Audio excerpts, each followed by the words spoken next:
So at the request of a follower to go over the source and the simulate functions on this Fluke Processmeter, this is a 789, I will be going over that, and you will also like to know when you would use each of these. So right now I do have it in simulate, that's why these two jacks are being used. If I would want to source, then I would be using these two jacks over here. I'll just move the red lead to this jack and move the black lead to where the red lead is. So I have a drawing here.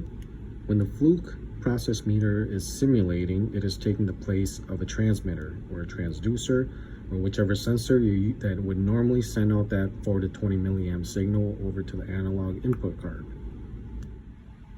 So if the Fluke meter is simulating, it would need an external power supply source. And from that external power supply source, you would bring in your voltage into the Fluke 789, and then coming out from the Fluke 789, you would bring that to your analog input card, the current positive. Coming out from the current negative or the COM, it's going to then come back to the negative side of the power supply source, that external power supply. And for this setup, I am using the power supply on the PLC. That's my external power supply source. It brings in 24 volts, and then the 24 volts is connected to my meter. Coming out from my meter on this black jack, it is then going right into my analog input. So you use simulate on the Processmeter when you want to use it to take the place of your sensor that sends that 4 to 20 milliamp signal to the analog card. So let's say you have a scenario where you don't know if your analog input card is not reading that milliamp signal, or you have a transmitter that is not sending out that 4 to 20 milliamp.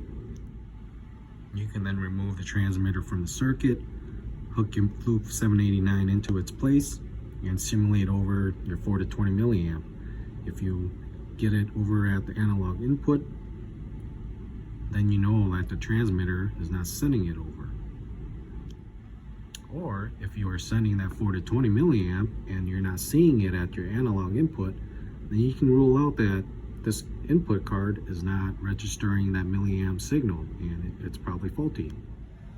So right now you can see that I have 4 milliamps simulating to my input channel, and if I go up, you can see that it changes on the program. So that was simulate on the Fluke 789. So now let's move over to source. And now we're on source, so we have our jacks moved over accordingly. So when you use the Fluke 789 as a source, you are sending the 4 to 20 milliamp signal from the Fluke meter.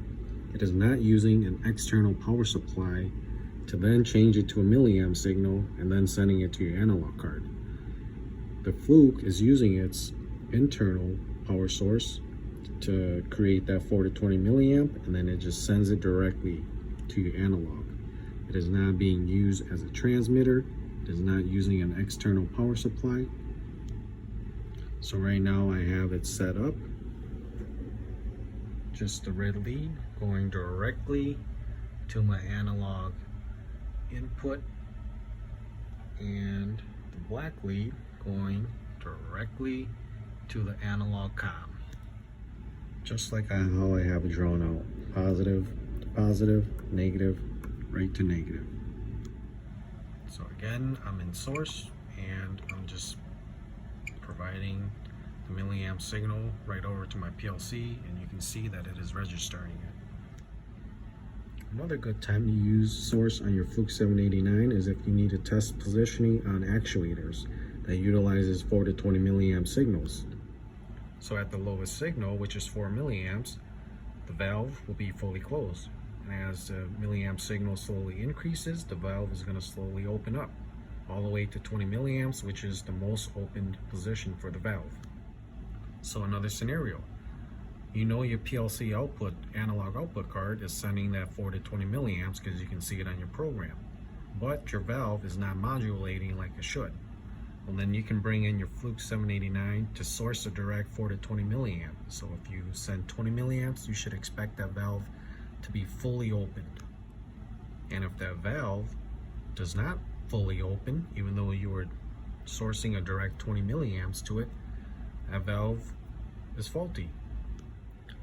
So I hope that kind of put things into perspectives for you on the differences between the source and the simulate function and when you can use them for testing purposes.